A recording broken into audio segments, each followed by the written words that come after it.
ರೈತರಿಗೆ ಪೂರ್ಣ ಪ್ರಮಾಣದಲ್ಲಿ ಸಿಗ್ತಂದ್ರೆ ಯಾವ ರಾಜಕಾರಣಿ ಲಾಭ ಮಾಡ್ತಾರೆ ಮಾಡ್ಕೊಳ್ಳಿ ಅವ್ರು ಇಲ್ಲ ಅಂತಲ್ಲ.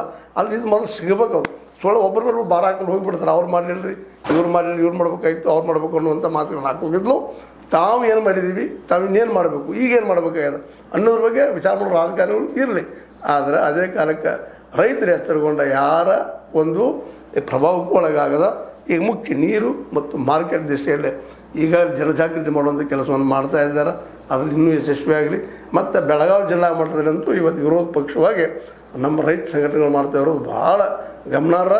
ಮತ್ತು ನಮ್ಮ ರೈತರ ಸಮಸ್ಯೆಗಳನ್ನು, ಕೂಲಿಕಾರ ಸಮಸ್ಯೆಗಳನ್ನು, ಕಾರ್ಮಿಕರ ಸಮಸ್ಯೆಗಳನ್ನು ಇವುಗಳೆಲ್ಲ ಎತ್ಕೊಂಡು ಇವ್ರ ಮಕ್ಕಳ ಶಿಕ್ಷಣ ಸಮಸ್ಯೆಗಳನ್ನು ಸಹಿತ ಇವತ್ತು ಏನಪ್ಪ ಅಂದ್ರೆ ಒಂದು ಸರ್ಕಾರ ಮಾಡುವಂಗೆ ಒತ್ತಡ ತರುವಂಥ ಕೆಲಸ ಮಾಡಲಿಕ್ಕೆ ಹಚ್ಚಿದ್ದು ಮಾತ್ರ ಒಂದು ಶುಭ ಸೂಚನೆ. ಬೆಳಗಾವಿ ಜಿಲ್ಲೆಯಲ್ಲಿ ಇವತ್ತು ವಿರೋಧ ಪಕ್ಷ ಏನಾದರೂ ಇದ್ದರೆ ಅದು ರೈತ ಸಂಘ, ಅದಕ್ಕೆ ಸಂಬಂಧಿಸಿದಂಥ ಸಂಘಟನೆಗಳು ಅಂತ ಹೇಳ್ತಾ, ಇದು ನಿಮಗೆ ಲೈಕ್ ಆಗಿರ್ಬೋದು. ಲೈಕ್ ಮಾಡಿ, ಶೇರ್ ಮಾಡಿ, ಕಮೆಂಟ್ ಮಾಡಿ, ಜೊತೆ ಸಬ್ಸ್ಕ್ರೈಬ್ ಮಾಡಿರಿ. H16 ನ್ಯೂಸ್ ಅರ್ಥಾತ್ ಸಿದ್ದಾರಾಮ್, ಇದು ಸತ್ಯದ ಕೈಗೆ ನೋಡಿ ವಂದನೆಗಳು. ಆತ್ಮೀಯ ಸಾರ್ವಜನಿಕರಲ್ಲಿ H16 ಅರ್ಥಾತ್ ಸೀತಾರಾಮದಿಂದ ಒಂದು ಮನವಿ.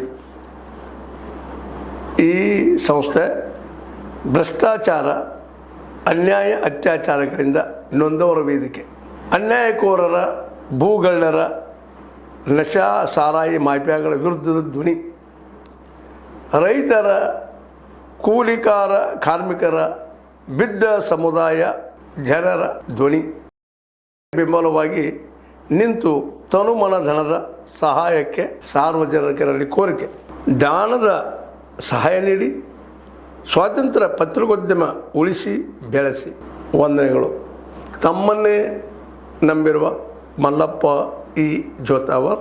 ಈ ಕೆಳಗಿನ QR ಸ್ಕ್ಯಾನ್ ಮಾಡಿ ಅಥವಾ ಈ ನಂಬರ್ ಅಂದರೆ 7411402405ಗೆ ಇಲ್ಲ 9686864852ಗೆ ನೀವು ಫೋನ್ಪೇ ಮಾಡಿ, ಪೇಟಿಎಮ್ ಮಾಡಿ ಅಥವಾ ಇನ್ನಾವುದೇ ಮಾಧ್ಯಮದಿಂದ ಗೂಗಲ್ ಮೂಲಕ ಸಹಾಯ ಮಾಡಿ ಈ ಪ್ರಾಮಾಣಿಕ ಪತ್ರಿಕೋದ್ಯಮವನ್ನು ಉಳಿಸಿ ಅಂತ ಮತ್ತೊಮ್ಮೆ ಮನವಿ.